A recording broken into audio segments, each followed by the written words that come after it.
ونعوذ بالله من شرور أنفسنا ومن سيئات أعمالنا من يهده الله فلا مضل له ومن يضلله فلا هادي له ونشهد أن لا إله إلا الله وحده لا شريك له ونشهد أن سيدنا ومولانا محمدا عبده ورسوله أما بعد அல்லாஹ் தஆலாவின் பேரருள் அல்லாஹ் நம்மை முஸ்லிம்களாக முஃமின்களாக அதிலும் குறிப்பாக தன் ஹபீப் நாயகம் ரசூலுல்லாஹி ஸல்லல்லாஹு அலைஹி வஸல்லம் அவர்கள் உம்மத்திலே அல்லாஹ் நம்மை வாழச் செய்தான், பிறக்கச் செய்தான். அல்ஹம்துலில்லாஹ் அல்ஹம்துலில்லாஹ். அன்பான தோழர்களே, பெருமானார் ஸல்லல்லாஹு அலைஹி வஸல்லம் அவருடைய வரலாற்றிலே பெருமானார் ஸல்லல்லாஹு அலைஹி வஸல்லம் அவர்கள் குழந்தையாக இருந்தபோது அவர்களை ஹலீமா அம்மா அவர்கள் அவர்களுடைய ஊருக்கு ஹவாஸின் பகுதியைச் சேர்ந்த அவர்களின் ஊருக்கு வாங்கி சென்றார்கள் என்ற சரித்திரத்தை நேற்று போன வாரம் பார்த்தோம். பெருமானார் ஸல்லல்லாஹு அலைஹி வஸல்லம் அவர்களை ஹலீமா அம்மா வாங்கிய உடனேயே குழந்தையான பெருமானாரிடத்திலிருந்து வெளிப்பட்ட அற்புதங்களை பார்த்த ஹலீமா அம்மா திகைப்படைந்தார். வீட்டிற்கு செல்லுகிறார். வீட்டிற்கு சென்றால் ஹவாஸின் பகுதி கிராமம் சுற்றுப்புறங்களிலே செழிப்பாக இருக்கும். ஆனால் அந்த அம்மையாரின் வீட்டிலே அவ்வளவு செழிப்பில்லை. ஆனால் பெருமானாருடைய குழந்தையை அந்த வீட்டுக்கு சென்றவுடன் அங்கிருக்கும் செடிகள் எல்லாம் பூக்க ஆரம்பித்தன. அங்கிருக்கும் கொடிகள் எல்லாம் படர ஆரம்பித்தன. மரங்கள் எல்லாம் காய்க்க ஆரம்பித்தன. வரலாறுகளை எழுதி தருகிறார்கள். அந்த ஹவாஸின் பகுதியிலே உள்ள மற்றவர்கள் சொல்லுவார்களாம், அவர்களுடைய அடிமைகளை பார்த்து சொல்லுவார்களாம், ஏப்பா ஹலீமா அம்மா ஆட்டு மந்தம் மட்டும் வெளியே போயிட்டு திரும்பி வீட்டுக்கு வந்தா, சாயங்காலம் அவைகள் வீட்டில் அடைவதற்கு வந்தால் கொழு கொழு என்று கொழுத்து வயிறு நிரம்பி பால் மடி சுரந்து வருகிறது. நீங்கெல்லாம் போய் ஆடு மேய்ச்சிட்டு வந்தா என்னப்பா, ஒரு ஆடு மடி நிரம்பி வரமாட்டேங்குதுப்பா என்று மற்றவர்களை திட்டுவார்கள் என்று சொன்னால், பெருமானார் எந்த வீட்டில் இருந்தார்களோ அந்த வீட்டின் பரக்கத் எந்த அளவுக்கு ஆகிவிட்டது, அந்த ஆடுகள் ஒரு காய்ந்த இடத்திற்கு மேய சென்றாலும் அங்கே அந்த புற்கள் பசுமையாகிவிடும். அவைகள் வயிறு நிரம்பியதாக, மிக கொழுத்ததாக, மடி நிரம்பியதாக வீடு திரும்பும். ஹலீமா அம்மாவின் வாழ்க்கை தரம் கொஞ்சம் கொஞ்சமாக உயர்ந்தது. ஹலீமா அம்மா ஏழ்மையாக இருந்தவர்களிலிருந்து சொந்த தோட்டம் துறவுகள் வாங்கும் அளவிற்கு வசதி பெற்றார்கள் பெருமானார் இருந்த காலத்திலே. ஸல்லல்லாஹு அலைஹி வஸல்லம் குழந்தை பிராயம். அந்த காலத்தில் ஒரு பழக்கம் இருந்தது. குழந்தையை இந்த செவிலித்தாய்கள் வாங்கி கொண்டு போயிட்டு ஒரு 6 மாதத்திற்கு ஒரு முறை அந்த குழந்தையை கொண்டு வந்து தாயிடத்திலே காட்டுவார்கள், திரும்பவும் கொண்டு போயிடுவாங்க. இப்படியாக ஹலீமா அம்மா பெருமானாரின் வீட்டுக்கு மக்காவுக்கு வருவார். அம்மை ஆமினா இடத்துல குழந்தையை காட்டுவார்கள், திரும்பவும் கொண்டு சென்று விடுவார்கள். இப்படியாக காலங்கள் செல்லுகிறது. 2 வருடம் வரைதான் பால் கொடுக்கும் பழக்கம். அவ்வாறுதான் செவிலித்தாய்கள் இருப்பார்கள். அப்புறம் இந்த வீட்டிலே வளர ஆரம்பித்துள்ளார்கள். 2 வருடம் கழித்து கொண்டு வந்து பெருமானாரை விட்டு ஹலீமா அம்மா வீடு சென்றால் அவர்களால் இருப்பு கொள்ளவில்லை. தேம்பி அழுகி வருகிறது. பெருமானார் 2 ஆண்டுகள் இந்த வீட்டிலே இருந்த செழிப்பு, அந்த நூல் நம்மை விட்டு சென்று விட்டதே என்று ஏக்கம் தாழ முடியாமல் ஆமினா அம்மா அழுகுவதை பார்த்து அவர் கணவரும் மிகவும் கவலைப்பட்டார். என்ன செய்யறது, அடுத்தவங்க புள்ள போய் திரும்ப கேட்டால் கிடைக்குமா? கிடைக்காது. இந்த நேரத்தில் கேள்விப்படுகிறார்கள், மக்காவிலே ஒரு நோய் பரவுகிறது, மக்காவிலே ஒரு வகையான நோய் பரவுகிறது என்ற செய்தி கேள்விப்பட்டவுடனே ஹலீமா அம்மா உடனடியாக கிளம்பி நேரடியாக மக்கா வந்தார்கள். ஆமினாவின் இல்லம் ஏகினார்கள். சொன்னார்கள் ஆமினாவிடம், அம்மா இந்த மாதிரி மக்காவில் நோய் பரவுதுன்னு கேள்விப்பட்டேன், நம்முடைய முஹம்மதையும் அது தாக்கி விடலாம் அல்லவா என்ற பயம் இருக்கிறது, இன்னும் கொஞ்ச நாள் என்னோடு இருப்பதற்கு தாங்கள் அனுமதி வழங்குங்கள் என்று சொன்ன உடனே ஆமினா அம்மாவும் சரிதான், குழந்தைங்க நிறைய பேர் வஃபாத்தாகிறாங்க என்று திரும்பவும் அனுப்பிவிட்டார்கள். திரும்பவும் 3 வயதையும் 4வது வயதில் பெருமானார் ஸல்லல்லாஹு அலைஹி வஸல்லம் ஹலீமா அம்மா வீட்டிலேயே கழிக்கிறார்கள். அவ்வாறு இருக்கும்போது பெருமானார் ஸல்லல்லாஹு அலைஹி வஸல்லம் அவருடைய 4வது வயது ஒரு தடவை விளையாண்டு கொண்டிருக்கிறார்கள். தோட்டத்திலே விளையாண்டு கொண்டிருக்கிறார்கள். ஹலீமா அம்மாவின் மகன் அப்துல்லாவும் கூட விளையாண்டு கொண்டிருக்கிறார். வேறு சில சிறுவர்களும் இருக்கும்போது திடீரென்று அந்த மகன் வீறிட்டு கத்திக்கொண்டு ஓடி வருகிறார். ஓடி வந்து தந்தையிடத்திலே சொல்கிறார், அம்மாவிடத்திலே சொல்கிறார், அம்மா, நம் சகோதரர் முஹம்மதுவை ஒருவர் வந்து பிடித்து அவர் நெஞ்சை கிழிப்பதை நான் பார்த்தேன். ஹலீமா அம்மா பயந்து போய் ஓடி போறாங்க. ஹலீமா அம்மா பயந்து ஓடி செல்கிறார்கள். ஓடி போய் பார்த்தார் பெருமானார் ஸல்லல்லாஹு அலைஹி வஸல்லம் அமைதியாக அமர்ந்திருக்கிறார்கள். சட்டையை அவிழ்த்து பார்த்தார்கள். அந்த நெஞ்சு பிளக்கப்பட்டு மூடப்பட்டதற்கான சிறு அடையாளம் மட்டும் இருந்ததை தவிர வேறொன்றுமே காணவில்லை. பெருமானார் ஸல்லல்லாஹு அலைஹி வஸல்லம் பிற்காலத்தில் அதை சொல்லி காட்டினார்கள். 4 வயதிலே நான் இருக்கும்போது ஜிப்ரீல் அலைஹிஸ்ஸலாம் என் முன் வந்தார்கள். என்னுடைய உள்ளத்தை பிளந்து என்னுடைய இருதயத்தை எடுத்து அதை நீரினால் கழுகிவிட்டு அதிலிருந்து ஒரு சிறு சதை துண்டுகளை பீய்த்து வெளிப்பக்கம் எரிந்துவிட்டு சங்கத்திலான பேழைகளில் இருந்து ஒரு சில வஸ்துக்களை என் உள்ளத்திலே நிரப்பி அதை அவர்கள் கையினால் மூடிவிட்டார்கள் என்றார்கள் பெருமானார் ஸல்லல்லாஹு அலைஹி வஸல்லம். பிற்காலத்திலே சொன்னார்கள், அல்லாஹ் தஆலா ஒரு சிறு பிள்ளை எதன் பக்கம் எல்லாம் செல்லுமோ, இந்த உலக ஆசையின் பக்கம் செல்லுமோ, அதையெல்லாம் பெருமானாருடைய உள்ளத்திலிருந்தும் சிறு வயதிலே எடுத்துவிட்டு 100 கொண்டு அல்லாஹ் அவர்கள் உள்ளத்தை நிரப்பி விட்டார். இது நடந்த உடனே ஆமினா அம்மா அந்த ஹலீமா அம்மா பயந்துட்டாங்க. என்னமோ நடந்துருச்சு. என்ன நடந்துச்சுன்னு தெரியல. யாரோ ஜாதுகர், யாராவது மந்திரவாதி வந்து இதை செஞ்சாங்களா, என்ன நடந்துச்சுன்னு தெரியலையே. நெஞ்சு பிளக்கப்பட்டிருக்கிறது, கத்தியால் பிளப்பதை பார்த்தோம் என்று பிள்ளைகள் கூறுகிறார்கள். ஆனால் இங்கு போய் பார்த்தா ஒன்னையும் காணா, அயாசா இருக்கிறாரு, நல்லா இருக்கிறாரு, ஒன்றும் புரியலையே என்று ரொம்ப பயந்து போய் உடனடியாக ரசூலுல்லாஹி ஸல்லல்லாஹு அலைஹி வஸல்லம் அழைத்து கொண்டு வந்து அவங்க தாயார் ஆமினாவிடத்தில் ஒப்படைத்து விட்டார்கள். முடிந்தது. ஆமினா ரலியல்லாஹு அன்ஹோடு வாழ்கிறார்கள். வயது 6 அடைகிறது. பெருமானார் ஸல்லல்லாஹு அலைஹி வஸல்லம் அழைத்து கொண்டு தகப்பனார் அப்துல்லா வஃபாத்தான இடம் இருக்கிறது அல்லவா மதீனாவிலே, அதையும் பார்க்க வேண்டும், தன் தாய் வீட்டாரையும் பார்க்க வேண்டும் என்று ஆமினா அம்மா பெருமானாரையும் அழைத்துக் கொண்டு மதீனாவிற்கு செல்லுகிறார்கள். தன் தாய் வழி உறவுகளை எல்லாம் பார்த்துவிட்டு தகப்பனின் இடத்தையும் ஜியாரத்து செய்துவிட்டு அங்கிருந்து மதீனா மக்காவுக்கு கிளம்பலாம் என்று வரும்போது ஆமினா அம்மாவும் நோய்வாய்ப்படுகிறார்கள். பெருமானார் ஸல்லல்லாஹு அலைஹி வஸல்லமுடைய 6 வயதிலே அவர்களின் தாயாரும் அதே இடத்திலே வஃபாத்தானார்கள். தாயாரும் வஃபாத்தாகிறார்கள். அவர்கள் பெருமானார் ஸல்லல்லாஹு அலைஹி வஸல்லம் அனாதை நிலையை அடைந்து அந்த ஆமினா ரலியல்லாஹு ஓடு சென்ற உம்மு ஐமன் ரலியல்லாஹு அன்ஹா அடிமை பெண் பெருமானாரை பத்திரமாக நேராக மக்கா கொண்டு வந்து அப்துல்லாஹின் பாப்பா அப்துல் முத்தலிப் இடத்திலே ஒப்படைக்கிறார்கள். தாயையும் இழந்து தந்தையையும் இழந்து பெருமானார் ஸல்லல்லாஹு அலைஹி வஸல்லம் 6 வயதிலே அனாதையாக இருக்கும்போது எப்படி இந்த பிள்ளையை வளர்த்துவது என்பது அப்துல் முத்தலிப்புக்கு பெரும் ஒரு சோதனையாக அமைந்தது. அப்துல் முத்தலிப்புக்கும் வயது நிரம்பி இருந்த நேரம். அப்துல் முத்தலிப் மிகவும் தாயும் இல்லை தந்தையும் இல்லாத பிள்ளை இல்லையா, ரொம்ப அன்பா வளர்த்தினார்கள். அப்துல் முத்தலிப் தான் ஊரின் தலைவர், பெருமானாருடைய தாத்தா. அவர் மக்காவிலே ஒரு இடம் இருக்கும், அந்த இடத்தில் தான் அவர் அமருவார். அதற்காக விரிப்பு வைக்கப்பட்டிருக்கும். அந்த விரிப்பிலே வேறு யாரும் அமர மாட்டார்கள்.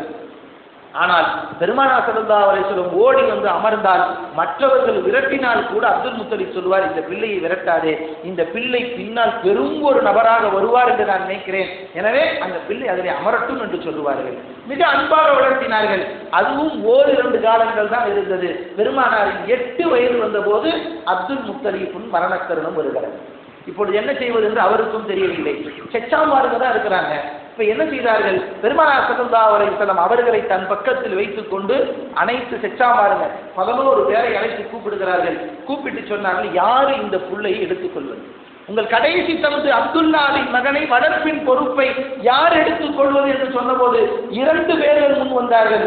ஒன்று அபு லஹப், ஒன்று யார், அபு லஹப், இன்னொருவர் அபு தாலிப். இருவரும் வந்தார்கள். இருவருடைய நிலையையும் பார்க்கிறார்கள். அபு லஹப் மிகப்பெரிய செல்வந்தராக இருந்தார். அபு தாலிப் செல்வம் இல்லை, வெறும் குடிசை வீட்டிலே வாழ்க்கை நடத்தக்கூடியவராக இருந்தார்.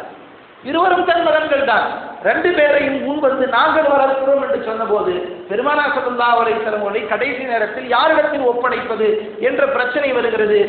ரசூலுல்லாஹி ஸல்லல்லாஹு அலைஹி வஸல்லம் இடத்திலே சொல்கிறார் அப்துல் முத்தலிப், மகனே, என் பேரனே, இந்த இருவரில் யாரு வேண்டுமோ நீயே தேர்ந்தெடுத்துக்கொள்.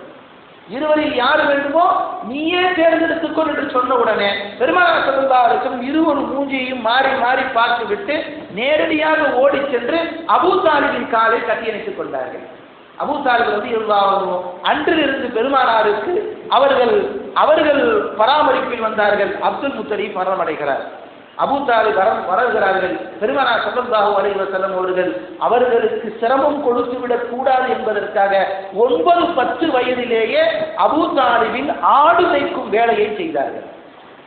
9-10 வயதிலேயே அபூ தாலிபுக்கு இருந்த ஆட்டு மந்தைகளை அவைகள் காலையில் எழுந்து காடுகளுக்கு ஓட்டிச் சென்று மேய்க்கும் வேலையை பெருமானார் ஸல்லல்லாஹு அலைஹி வஸல்லம் பார்த்து வந்தார்கள். பெருமானாருக்கு 12 வயது அடைகிறது.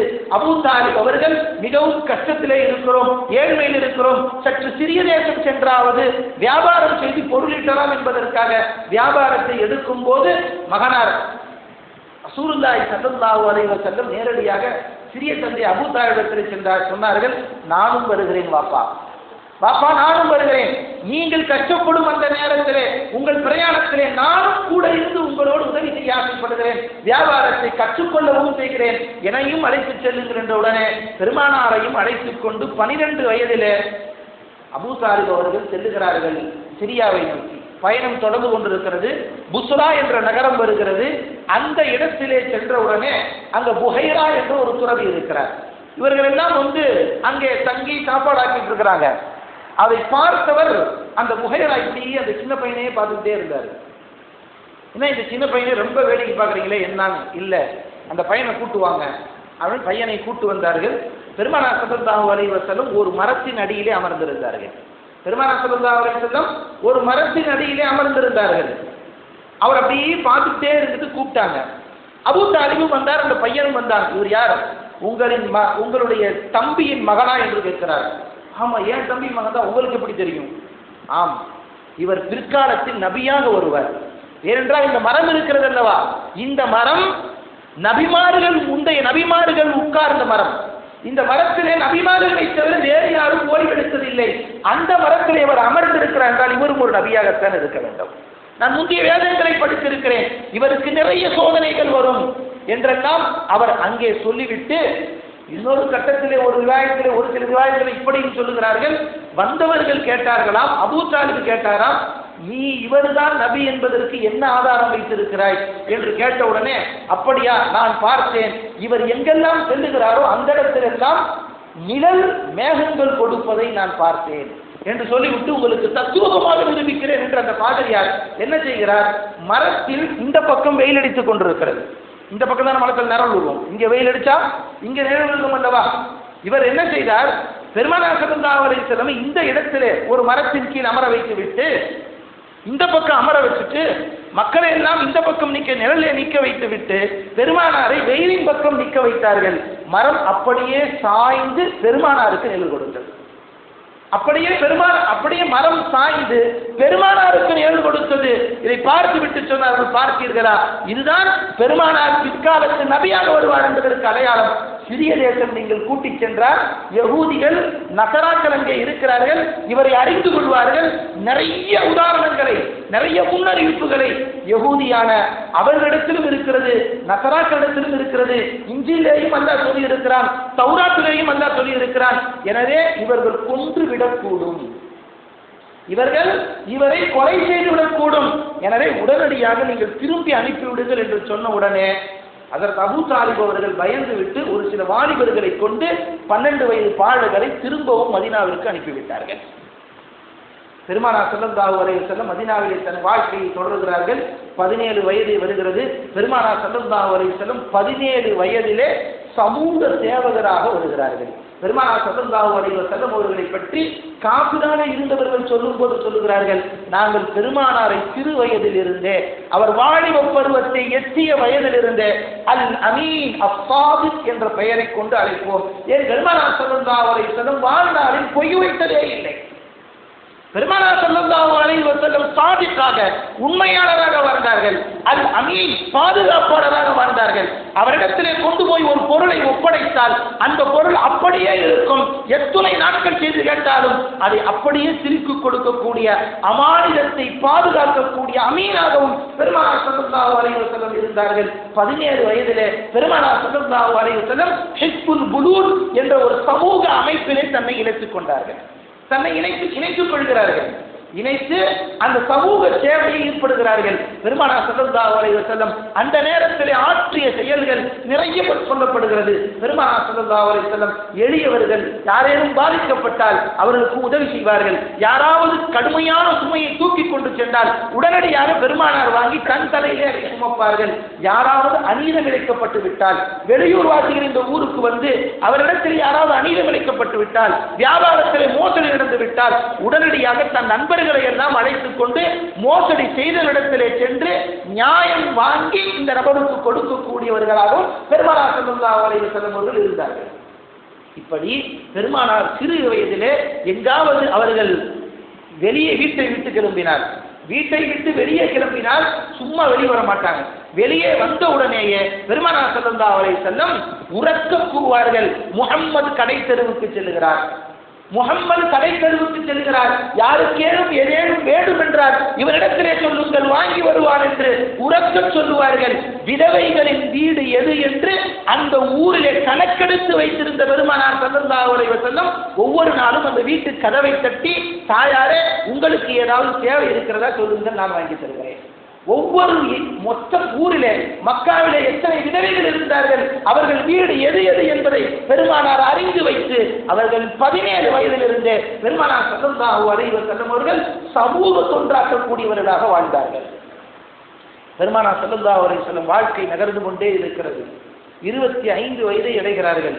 பெருமானார் ஸல்லல்லாஹு அலைஹி வஸல்லம் இளமை பருவம் என்று ஒரு சிறு டாபிக்கை எடுத்தாலே பல மணி நேரங்கள் பேசலாம். பெருமானார் ஸல்லல்லாஹு அலைஹி வஸல்லம் இன்றைய டீன் ஏஜர்ஸுக்கு ஒரு முன்மாதிரியாக வாழ்ந்தார்கள். அல்லாஹ் அதை பற்றி உங்களுக்கு தனியாக பேசுவதற்கான வாய்ப்பை நசீபாக்குவானாக. பெருமானார் ஸல்லல்லாஹு அலைஹி வஸல்லம் 25 வயதை அடைகிறார்கள். 25 வயதை அடைந்த நேரத்தில் அபூ தாலிப் சொல்லுகிறார், மிகவும் கஷ்டமான சூழ்நிலை இருக்கிறது, வருமானம் கம்மியாக இருக்கிறது என்று சொன்ன உடனே பெருமானார் ஸல்லல்லாஹு அலைஹி வஸல்லம் முன்பு ஒரு தடவை நான் சிரியாவுக்கு செல்லும் போது சிறுவனாக இருந்தேன், ஆனால் இப்பொழுது கொஞ்சம் பெரியவனாக இருக்கிறேன், நான் இப்பொழுது சொல்லுவேன், ஏதாவது எனக்கு தொல்லைகள் வந்தால் அதை சமாளிக்கும் திறன் எனக்கு சுயமாக இருக்கிறது, எனக்கு நீங்கள் அனுமதி தாருங்கள் என்று சொல்லுகிறார்கள். ஆனால் அபூ தாலிப் அனுமதி தர பயப்படுகிறார். ஏதோ உனக்கு ஆபத்து வந்து விட்டால் என்ன என்று பயப்படுகிறார். பெருமானார் ஸல்லல்லாஹு அலைஹி வஸல்லம் ஊருக்குள்ளேயே யாராவது வியாபாரம் செய்ய வேண்டும் என்றால் பொருள் வைத்திருந்தால் அதை இங்கே வாங்கி சந்தையில விற்று அதன் லாபத்தை அபூ தாலிபுக்கு கொடுத்து வந்தார்கள். இதை பார்த்த மைசரா என்பவர் அற்புதமான வியாபார நுணுக்கம் தெரிந்தவராக இருக்கிறாரே, மிக அற்புதமான முறையில் வியாபாரம் செய்கிறாரே, நியாயமான முறையில் வியாபாரம் செய்கிறாரே என்று தன் எஜமான கதீஜாவிடத்திலே போய் கூறுகிறார். கதீஜா மிகப்பெரிய சீமாட்டி, மிகப்பெரிய பணக்காரி, முன்பே 2 கணவன்களை மணந்து இருவரும் மௌத்தாகிய 40 வயதை எட்டிய கதீஜா அம்மையார் அவர்களிடத்திலே போய் சொல்லி, உங்கள் வியாபாரத்திற்கென்று ஒரு ஆள் வேண்டும் என்று சொன்னீர்கள் அல்லவா, இங்கே முஹம்மது என்று ஒருவர் இருக்கிறார், மிக அற்புதமாக சந்தைகளில் வியாபாரம் செய்கிறார், அவரை நாம் சிரியாவிற்கு அனுப்பலாமே என்று சொன்னவுடன் கதீஜா அம்மா முஹம்மது ஸல்லல்லாஹு அலைஹி வஸல்லம் இடத்திலே பேரம் பேசுகிறார்கள். நாம் ஒரு ஒப்பந்தம் செய்து கொள்வோம், நீங்கள் சிரியாவிற்கு என்னுடைய செல்வங்களை எடுத்துச் சென்று வியாபாரம் செய்து நல்ல லாபத்துடன் கொண்டு வந்தால் முன்பு எல்லோருக்கும் தரும் கூலியை விட உங்களுக்கு 2 மடங்கான கூலியை தருகிறேன் என்று கதீஜா சொல்ல, இதை அபூ தாலிபிடம் சொல்ல, அபூ தாலிப் இருந்தாலும் அனுமதி தருகிறார்கள். பெருமானார் ஸல்லல்லாஹு அலைஹி வஸல்லம் அவர்களுக்கு பெருமானார் ஸல்லல்லாஹு அலைஹி வஸல்லம் கதீஜா அம்மாவுடைய அந்த சாமான்களை எடுத்துக்கொண்டு சிரியாவை நோக்கி செல்லுகிறார்கள். சிரியாவிலே கதீஜா அம்மா அவருடைய சாமான்களை மிக அற்புதமாக விற்பனை செய்து பெருமானார் ஸல்லல்லாஹு அலைஹி வஸல்லம் அவருடைய விற்பனையை பற்றி சொல்லும் போது சொல்லித் தருகிறார்கள். பெருமானார் ஒரு துணியை யாராவது வாங்க வந்தால் அந்த துணியை பற்றி சொல்லுவார்களாம், இந்த துணி இத்தனை தடவை கிழிந்து விடும், இந்த துணி இவ்வளவுதான் ரகம். ஆனால் இன்னைக்கு பார்த்தீங்கன்னா நம்மள்கிட்ட சாதாரண கிழிஞ்சு போற துணியா, ஏங்க நேற்று வந்த துணிங்க சூப்பர் துணிங்கம்மா அப்படி நேர் மாற்றமாக சொல்லுவார்கள். பெருமானார் ஸல்லல்லாஹு அலைஹி வஸல்லம் அவர்கள் மிக நேர்த்தியான வியாபாரம் செய்தார்கள். எந்த பொருளை விற்றாலும் அந்த பொருளின் நிறையை கூறவில்லை, அந்த பொருளின் குறையை கூறினார்கள். இதுதான் பெருமானாருடைய வியாபாரத்தின் மிக அற்புதமான வழியாக இருந்தது. இன்னைக்கு நேர் மாற்றமாகி போச்சு. ஒரு இடத்துல போய் ஆப்பிள் வாங்கினேன், ராயல் ஆப்பிள் ஒட்டி இருந்தாங்க, பேர் ஒட்டி இருந்துச்சு. நல்ல ஆப்பிள் வாங்கிட்டு வந்துட்டேன். ஒரு 10 ஆப்பிள் வாங்கிட்டு வந்து பார்த்தா 10 ஆப்பிள் இந்த ராயலுங்கிற பேப்பரை கிழிச்சா உள்ள ஓட்டை. கரெக்டா ஓட்டை இடத்துல பார்த்து கரெக்டா ஒட்டிட்டான் ஸ்டிக்கரை. இன்று வியாபாரம் இப்படி இருக்க, பெருமானார் ஸல்லல்லாஹு அலைஹி வஸல்லம் வியாபாரம் இப்படி இருந்தது. ஒவ்வொரு பொருளிலேயும் குறையை மட்டும் சொன்னார்கள், நிறையை கூறவில்லை. வருபவர்கள் இப்படித்தான் இந்த துணி, அப்படித்தான் இந்த துணி என்ற ரகத்தை கூறியவுடனே மக்கள் வியாபாரம் மிகவும் பெருகியது. சொல்ல போனால் பெருமானார் ஸல்லல்லாஹு அலைஹி வஸல்லம் கொண்டு வந்த அத்தனை சரக்குகளும் காலியாகியது. மற்ற கடைக்காரர்களிடம் பெருமானார் வாங்கி விற்பனை செய்யும் அளவிற்கு வந்தவுடன் இதையெல்லாம் மைசரா பார்த்துவிட்டு மக்காவுக்கு வந்து சேர்ந்த உடனேயே பெருமானாரை பற்றி சொல்ல ஆரம்பித்தார் ஹதீஜாவிடத்தில். ஹதீஜா அம்மா, இப்படி ஒரு ஆள் நான் பார்க்கல, இவர் நடந்தால் மேகங்கள் குடை பிடிக்கிறது, இவரின் வியாபாரம் இப்படி, இவருடைய அழகு இப்படி என்றெல்லாம் சொன்ன உடனே 40 வயதான ஹதீஜா அம்மாவிற்கு அண்ணலம் பெருமானாரின் மீது காதல் உண்டாகிறது. நண்பர்களே, பெருமானாரின் வரலாறு மிக நீளம் இருக்கிறது, அதை சொல்ல வேண்டும் என்று நானும் ஆசைப்படுகிறேன். நேரம் மிக குறைவாக இருக்கிறது. அல்ஹம்துலில்லாஹ், அல்லாஹ் தஆலா தொடர்ந்து வரும் வாரங்களிலே பெருமானார் ஸல்லல்லாஹு அலைஹி வஸல்லம் 25 வயதிலிருந்து அடுத்த கட்ட போவதற்கு